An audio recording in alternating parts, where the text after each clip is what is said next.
Brooksville was the kind of town where everyone believed bad things didn't happen. The kind of town where neighbors waved from their porches, kids played in the streets after school, and most people didn't lock their doors at night. But that illusion shattered on April 12th. 17-year-old Maya Ellison had just finished rehearsals for the spring theater production. She played the lead role in Romeo and Juliet, and her performance was already getting attention from local newspapers. Her teachers called her gifted. Her classmates called her quiet but kind. That evening, around 6:30 p.m., she left school in her hoodie and jeans, walking home under a sky darkened by the threat of rain. A classmate, Jenna, saw her at the traffic light near Cedar Avenue. Maya waved and smiled. It would be the last time anyone saw her in public. When Maya didn't arrive home by 8 p.m., her mother, Lisa Ellison, began calling her phone. No answer. Her father, Greg, checked with friends. No one had seen her. By 9:15 p.m., Lisa called 911. The initial response was swift. Brooksville police began searching routes from the school to Maya's home. Volunteers from the community joined in, walking with flashlights through wooded areas and abandoned buildings. Her face appeared on flyers overnight. Local businesses taped posters to their windows. Her photo, brown eyes, soft curls, and a gentle smile, was shared across social media platforms. But by the next morning, there was no trace of her. No signs of struggle. No dropped belongings. Her phone was off. Her social media went silent. It was as if she had disappeared into thin air. The Ellisons made several appearances on television, begging for information. Lisa's voice trembled during interviews. Maya would never run away. She's responsible. She had college interviews next month. Please, if anyone has seen anything, say something. The police explored every theory. Had she run away? Had someone taken her? Was it someone she knew? They combed through school security footage. It showed Maya leaving the auditorium around 6:27 p.m. There were no signs of distress. She didn't appear to be followed. There were no cameras on the residential streets between school and home. Then came the tip calls. Over the first week, more than a dozen people claimed to have seen someone who looked like Maya in various towns nearby. Police followed up on every lead. None led to her. The case began to stall. Investigators kept repeating the same question. How could a girl just disappear in the middle of her own neighborhood? Behind the scenes, things grew tense. Rumors began to spread. Some kids at school whispered that Maya had a secret boyfriend she met online. Others suggested she was unhappy at home. She looked sad a lot, one student told a local reporter. Like she was hiding something. Her best friend, Naomi, pushed back. That's not true. Maya was private, but she was happy. She loved acting. She was excited about college. She would never just leave. But the whispers didn't stop. One rumor gained traction, that Maya had confided in a teacher weeks before her disappearance. That she had said, "I'm scared to go home sometimes." When reporters pressed the school administration, they said they had no record of the conversation. If she said that, we didn't know about it. Still, the town began to look at the Ellison family differently. Greg was a respected accountant, involved in the community. Lisa volunteered at church and school events. To many, they were model parents. But cracks started to show. One neighbor claimed she heard shouting at the Ellison house the night before Maya vanished. Another said Greg was often overly strict, especially about Maya's grades and who she spent time with. The police questioned both parents extensively, but nothing pointed directly to them. They passed polygraph tests. Their home was searched. No evidence was found. It remained a mystery. Until the searches began to slow. 3 weeks after Maya's disappearance, the community efforts dwindled. People returned to their lives. The flyers faded. The headlines moved on. But one person couldn't let it go. Detective Carla Mendez wasn't part of the original investigation. She had just returned from medical leave and had been following Maya's case from the sidelines. Something about it didn't sit right with her. A girl doesn't just vanish. Not without signs. Not in her own neighborhood. Carla had worked dozens of missing persons cases in her career, and the pattern was always the same. There were breadcrumbs. Someone always knew more than they said. So, without alerting the media or even the Ellison family, Carla reopened the case quietly. She started by requesting the original police files. She read every statement, every interview transcript, every tip. And there, buried on page 47 of the school interviews, she found something strange. A brief, handwritten note from a substitute teacher. Student Maya Ellison looked visibly upset last week. Mentioned she was afraid to go home. Said he knows. Didn't elaborate. I passed it to administration. But when Carla checked the administration's logs, there was no record of the report. Nothing had been filed. The original handwritten note was dated April 5th, just 1 week before Maya disappeared. Carla's heart pounded. She picked up her phone and dialed the number for the Brooksville High principal. "I need to speak to whoever handled Maya Ellison's counseling notes," she said. "And I need to know what happened to the teacher's report about her saying she was scared." There was a pause on the other end. "Detective, I'm not sure what you're referring to. There's no record of a report like that in our system." Carla frowned. "That's odd because I have a copy of it right here." The line went quiet. Then, the principal said something that sent a chill down her spine. "That substitute, Ms. Raleigh, she's been on leave since the end of April. She's recovering from something traumatic. She won't talk to anyone. Says she saw something that night, but she's too afraid to say more." Carla stood in the middle of her living room, the file in one hand, her phone in the other. She looked at the last sentence of the teacher's note again. "He knows." Who was he? Why was the note buried? And what exactly did Ms. Raleigh see that night? Detective Carla Mendez had seen cover-ups before, but never this quiet. She stared at the teacher's note in her hands, her thoughts racing. Student Maya Ellison looked visibly upset, said she was afraid to go home, said he knows. This single sentence had been tucked away in the back of the investigation file, overlooked by the original team. Or worse, intentionally ignored. She knew she needed to talk to the source, Ms. Raleigh, the substitute teacher who wrote the note. But when Carla called the school, the principal gave a cautious reply. "Ms. Raleigh hasn't spoken to anyone since April. After Maya disappeared, she left town for a while. When she came back, she told us she'd rather not relive what happened." "Where is she now?" Carla asked. "She's staying with her sister. I'll text you the address, but I'm not sure she'll talk." Carla grabbed her coat and left immediately.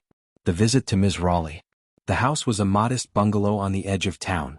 The curtains were drawn tight, the porch light off even though the sun was setting. Carla knocked twice. No answer. She knocked again, softer this time. "Ms. Raleigh? My name is Detective Mendez. I'm not here to pressure you, I just want to understand what happened." A long pause. Then the door creaked open 2 inches. Behind it stood a woman in her early 40s, pale and visibly shaken. "You're the one looking into Maya again?" "Yes," Carla said gently. "You wrote this." She held up a copy of the note. Ms. Raleigh's eyes welled up. "They told me it didn't matter. They told me to let it go." "Who told you that?" She hesitated. "The administration. And someone else." Carla leaned in slightly. "Who?" Ms. Raleigh's voice dropped. "Her father." Carla froze. "Greg Ellison?" The teacher nodded, barely. "I saw him outside my classroom the day I submitted the note. I'd never spoken to him before, but he came up to me in the parking lot. He said, 'Sometimes kids lie when they want attention. You seem smart. Don't let a little story mess up your life.' And you didn't tell anyone?" I was scared. Then Maya went missing. And I blamed myself." Carla thanked her and left with more questions than answers. Back at her office, she went over the school's digital records. As expected, there was no official entry for Ms. Raleigh's report. But when she requested access to archived login data, she found something strange. The night after Maya went missing, someone had logged into the school system using an admin account. One document, an internal counseling report, was deleted. The timestamp? 2:13 a.m. Carla's instincts were screaming now. She requested the school's visitor logs for the week before Maya's disappearance. On April 5th, the same day Maya made the comment about being scared, Greg Ellison had signed in for a quick financial meeting. He stayed on campus for over an hour. No one remembered seeing him with any staff members. It was enough for Carla to push further. She pulled Maya's phone records again and noticed something odd. Several outgoing messages to a blocked number in the week before she disappeared. The messages were short. One said, "He found my journal." Another, the final one, "He knows. If something happens to me, look in the blue folder." The blue folder.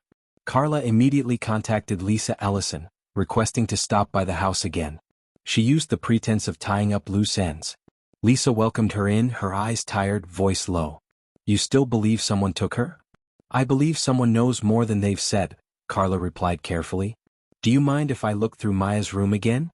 Lisa hesitated. We haven't changed anything. I don't know if that's helpful."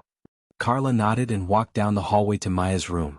Everything was just as it had been, The posters, the books, her backpack still sitting on the chair. Carla scanned the space for anything that might be called a blue folder. And then she saw it.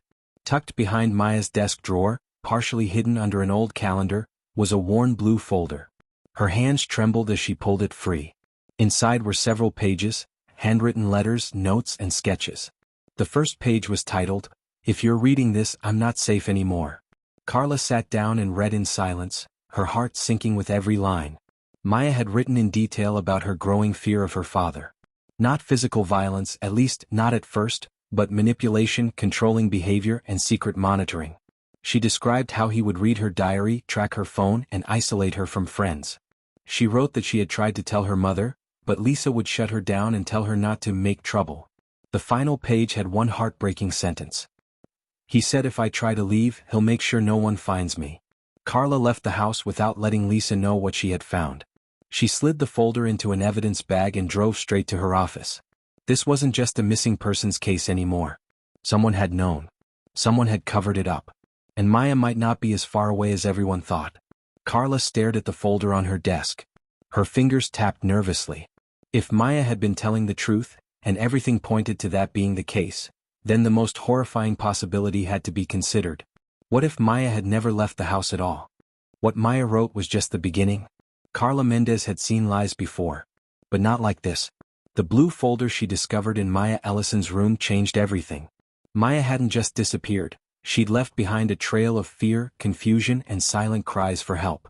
In the folder were detailed notes about the emotional manipulation Maya said she faced at home, particularly from her father, Greg Ellison. Maya described feeling watched, controlled, isolated. And the final sentence still haunted Carla. "He said if I try to leave, he'll make sure no one finds me." Carla couldn't sleep that night. She kept replaying it all in her mind, the buried report, the deleted school file, and now the folder that should have never been hidden. Was it possible Maya was never taken? Was it possible she had never even left the house? At dawn, Carla returned to the Ellison home. But this time she wasn't coming alone. With a signed warrant and 2 uniformed officers, she knocked on the door at 6:45 a.m. Lisa Ellison answered in a bathrobe, startled. "Detective? What's going on?" "We have reason to believe there's more in this house that may be connected to Maya's disappearance. We're conducting a thorough search." Lisa's face went pale. "You can't think we just need to be sure," Carla said calmly. Greg Ellison entered the hallway moments later, his jaw clenched, but he said nothing. The officers began their search, starting with Maya's bedroom. Carla moved quickly, heading toward the basement, one area she hadn't been allowed to see during her initial visit. Greg had claimed it was just storage, and nothing worth checking. But now Carla had the right to open every door. The basement smelled of dust and old wood. A single bulb lit the stairway as Carla descended. Boxes lined the walls, Christmas decorations, old electronics, stacks of paperwork. And then she saw it. A small room at the far end. The door was solid, unpainted, and locked from the outside. "Do you have the key to this?" she asked Greg, who had followed her downstairs. "That's just a utility closet." "It's jammed shut," he replied flatly. Carla didn't believe him. She turned to one of the officers. "Get the crowbar." Within seconds, the door creaked open. The room was small, barely larger than a walk-in closet. A cot lay against one wall. An empty plate sat on the floor beside a bottle of water. There was a small, battery-powered light in the corner and a vent cut into the wall. The silence in the basement turned heavy. Carla stepped inside. The air was stale. Then she saw it. Scratched into the wall near the bed were words. "I'm still here." Carla turned sharply to face Greg. "What is this? Who stayed here?" Greg didn't answer.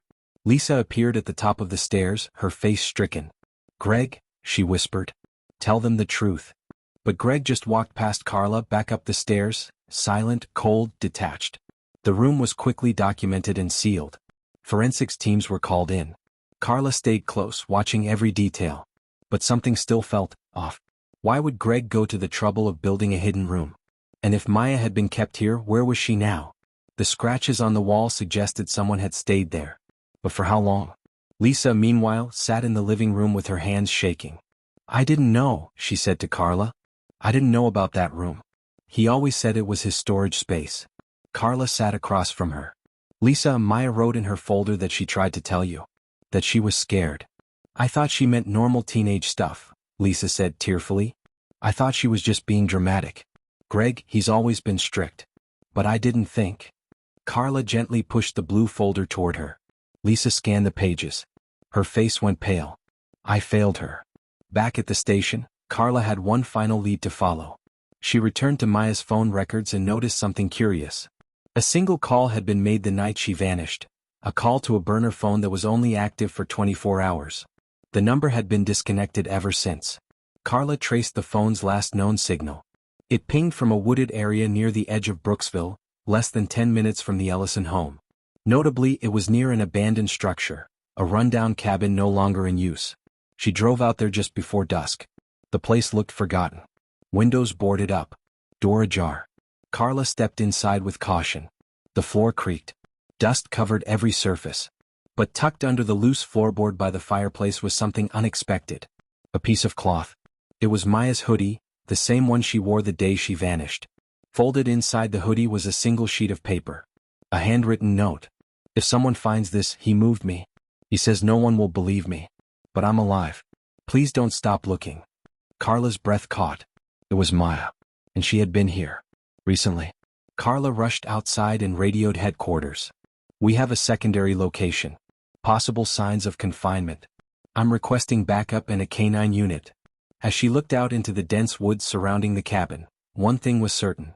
Maya was alive when she left that room. But where was she now? And how far would Greg Ellison go to keep his secrets buried? Detective Carla Mendez stood in the doorway of the abandoned cabin, the letter in her hands trembling slightly. If someone finds this, he moved me. He says no one will believe me. But I'm alive. Please don't stop looking. The note was unmistakably Maya's. The handwriting matched what was in the blue folder. But the scariest part wasn't the message, it was the date written at the top. May 17th. Nearly 3 weeks after Maya had been declared missing. That changed everything. This wasn't just a runaway or a kidnapping gone cold. Maya had been alive, long after the media moved on and after her case was quietly filed away. Carla radioed for a forensic sweep and backup. Then, before leaving the cabin, she noticed something on the back of the note. It showed the woods, a dirt road, and a small X marked behind a stretch of trees. A possible escape route? A warning? Or another hiding place? She wasn't sure. But one thing was clear.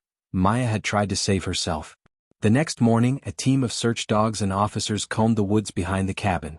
The forest was thick, tangled with underbrush and old trails long forgotten. It would be easy for someone, especially a terrified teenage girl, to disappear here without a trace. Carla followed the path drawn on the note. Just before noon, one of the dogs started barking near a fallen log, about 200 yards from the cabin. Carla rushed over. Underneath the leaves was another piece of fabric, part of a flannel shirt. Carla recognized it from a photo in Maya's room. It was hers. Next to it was a Ziploc bag wrapped in tape. Inside were a few coins, a folded bus schedule, and a torn corner of a notebook with more handwriting. There's a woman named Joy. I left a message with her. If something happens, she'll know. Who's Joy? An officer asked. I don't know, Carla replied. But we're going to find her. Back at the station, Carla dug through every contact, message, and note in Maya's case file. No one named Joy had ever been mentioned in the official reports. Not by Lisa, not by Greg, not by the school. She widened her search. Then, buried in Maya's phone records, she found it. 2 calls placed to a local diner 3 days before Maya disappeared. The number was tied to a waitress named Joy Caldwell. Carla drove straight there. The diner was quiet, with a few locals sipping coffee and flipping newspapers. Behind the counter stood a woman in her 50s with tired eyes and a nervous smile. Joy Caldwell? Carla asked. The woman nodded. I'm Detective Mendez. I believe Maya Ellison left you a message. She trusted you. Joy's face changed instantly. Her hands trembled. She looked around and motioned for Carla to come around back. Once they were alone in the break room, Joy pulled out a small sealed envelope from her purse. I've had this for weeks, she whispered. Maya asked me to hold it in case something happened. She said she couldn't trust anyone else. Carla took the envelope and opened it carefully. Inside was a single sheet of paper. And a photo. The letter said, If you're reading this, I didn't make it out. But if I did, this is the man who helped him. Carla looked at the photo. It wasn't Greg. It was another man, tall, bearded, wearing a maintenance uniform. Written on the back, Uncle Frank. Not my real uncle. Carla ran the photo through facial recognition. It didn't take long to get a match. Frank Dorsey, former janitor at Brooksville High, fired 2 months before Maya's disappearance for inappropriate behavior and boundary issues with students. He had no family ties to the Ellisons, no reason to be around Maya, unless Greg had brought him in. Carla checked property records and confirmed something chilling. Frank owned a rundown RV parked at an old scrapyard just outside town. Within hours, she arrived on site with backup. The RV was there, locked tight, curtains drawn, no sound inside. Frank Dorsey, this is the police. Come out now. Carla shouted. Silence. Then movement. The door creaked open and a man stepped out slowly. It was him, Frank. He looked rough, unshaven, and sleep-deprived. He raised his hands, but his face showed no fear. What do you want? He growled. Carla stepped forward. Where is Maya Ellison? Frank blinked. I haven't seen her since. He stopped. Too late. Carla stared at him. Since when? Frank didn't answer. But the pause said everything. They had him. As officers moved in to detain Frank, Carla pushed past them and entered the RV. It was filthy, cluttered with trash and old clothes. But near the back was a single photo taped to the wall. Maya, sitting on the floor, wrapped in a blanket, eyes wide, pale, but alive. Carla's heart raced. She flipped the photo over. Scrawled in black marker were 3 words. She got away. Detective Carla Mendez stared at the photo on the wall inside Frank Dorsey's RV. Maya sat huddled in the corner of what looked like a small, windowless room. Her face was pale, eyes wide with fear. Her body language said it all. She had been held against her will. But it was the message scrawled on the back that chilled Carla to her core. She got away. It was a message of hope, but also a warning. Maya had escaped. But where had she gone? And was she safe? Frank Dorsey was in custody, but he wasn't talking. Not yet. And Greg Ellison, the man whose secrets had led to this entire nightmare, was nowhere to be found. Back at the station, Carla sat across from Frank. He looked exhausted but calm, almost resigned. A man who had seen the end coming. I didn't take her, Frank said. Greg brought her to me. He said she needed discipline. Said she was unstable. I believed him. Carla kept her voice steady. You held a missing teenager against her will. That's kidnapping. You could go away for the rest of your life. Frank leaned back. I didn't touch her. I gave her food. A blanket. I just watched her. Carla didn't flinch. Where did she go, Frank? You said she got away. How? Frank hesitated. She was smart. She waited. Watched my routines. One night while I was sleeping, she slipped out. Took my burner phone and some money. I didn't even notice until the morning. Carla leaned forward. Did she say where she was going? Frank shook his head. No. But she mentioned a place. Said it was the only place she felt safe as a kid. Carla raised an eyebrow. Where? Frank swallowed hard. Her grandmother's house. Up near Marlowe Point. Marlowe Point was a small lakeside town 3 hours north. Quiet. Off the grid. No surveillance cameras, no major police presence. The kind of place where someone could vanish and stay hidden for years. Carla checked Maya's school records again. There it was. Her emergency contact used to be her maternal grandmother, Patricia Anyuha. But Patricia had passed away 2 years earlier. The house, according to county records, was still in her name, unclaimed and untouched. Carla hit the road. By dusk, she arrived at the weathered little home at the edge of the lake. The porch creaked as she stepped onto it. Weeds had overtaken the walkway. But there were fresh footprints in the dirt. Someone had been here. She knocked. No answer. Then she noticed something, scratched faintly into the wooden door frame. Not safe yet. Carla's breath caught. That was Maya's handwriting. She was here, or at least had been. Recently. Inside the house was quiet. Dusty. But not abandoned. There was a pot on the stove, still warm. A sleeping bag near the fireplace. A cracked phone charger plugged into the wall. Someone had been staying here, living carefully, avoiding attention. On the table was a notepad. And on it, a message in faint blue ink. He's looking for me. If I don't leave soon, he'll find me. It was dated just 4 days ago. Carla's instincts kicked in. She called local law enforcement and requested a unit to assist in a discreet search of the area. No lights. No sirens. She didn't want to scare Maya off, or worse, alert Greg Ellison if he was nearby. As she stepped out onto the porch again, her phone buzzed. It was a tip from the local gas station clerk. A girl matching Maya's description had been seen earlier that week, buying snacks, using a prepaid debit card and asking for directions to the nearest bus station. Back at the station, Carla reviewed camera footage from the bus depot. At 3:42 p.m. 2 days ago, a security camera captured a girl walking quickly across the lot, a hood pulled over her head. It was blurry, but the way she moved, her height, her build, it had to be Maya. But something else caught Carla's eye. Behind her, several steps back, was another figure. Taller. Bulkier. Wearing a baseball cap pulled low. Carla zoomed in. It was Greg Ellison. He had found her. But the footage ended before she boarded the bus. Had he confronted her? Had she gotten away again? No records of her ticket purchase could be traced. She likely used cash. Now Carla was racing against time. A missing teen on the run. A controlling father with nothing left to lose. And a small town caught in the middle of it all. Carla alerted every transit line in the region, flagging Maya's description. She also sent out a special bulletin to local shelters and safe houses. That night she couldn't sleep. She kept replaying the note, the footage, the fear in Maya's eyes. This case wasn't just about solving a crime anymore. It was about saving a life. The next morning, just after 7 a.m., Carla received a voicemail. A woman's voice. Nervous. "Hi, I think the girl you're looking for might be here. She came in late last night. Said her name was Maya. She's scared. I told her to rest. Please come quick." Carla's heart leapt. The call came from a women's shelter 2 towns over. She grabbed her coat and rushed out the door. Carla pulled into the shelter's parking lot 40 minutes later. She rushed inside, flashing her badge. A staff member led her down a quiet hallway. "She's in room 6, the woman whispered. "She hasn't said much, but she's been crying." Carla approached the door. Knocked once. Then slowly opened it. The room was dimly lit. A figure sat on the bed facing the window. "Maya?" Carla said softly. The girl turned. It was her. Tears streamed down her face. She stood slowly, her voice barely a whisper. "He knows I'm here." Suddenly the shelter lights flickered. Then the sound of tires screeched outside. Carla rushed to the window. A black SUV had just pulled into the lot.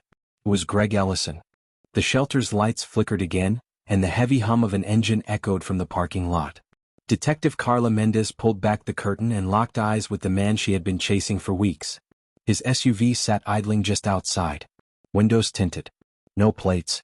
He wasn't just looking for Maya, he came to take her back. Or worse. Carla turned to the frightened teenager standing beside her. Maya clutched her jacket tighter, trembling. "I knew he'd find me," she whispered. "He always does." Carla crouched down, locking eyes with her. Not this time. Carla reached for her radio. Unit 14 requesting immediate backup at the Haven shelter on Glenmont Road. Suspect Greg Ellison is outside in a black SUV.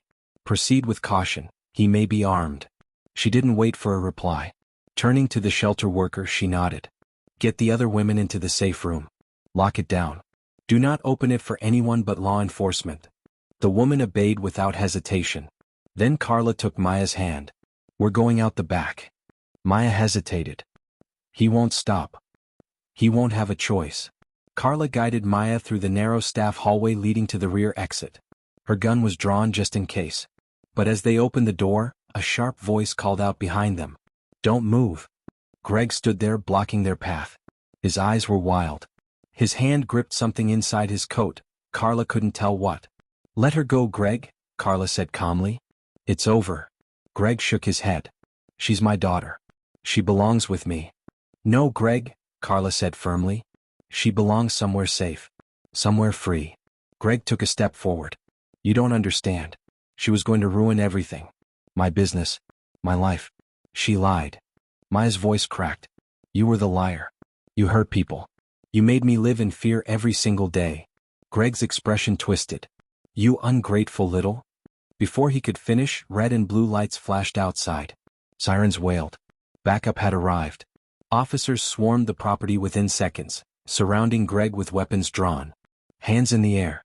"Now." Greg hesitated, then dropped the object in his hand. A stun gun.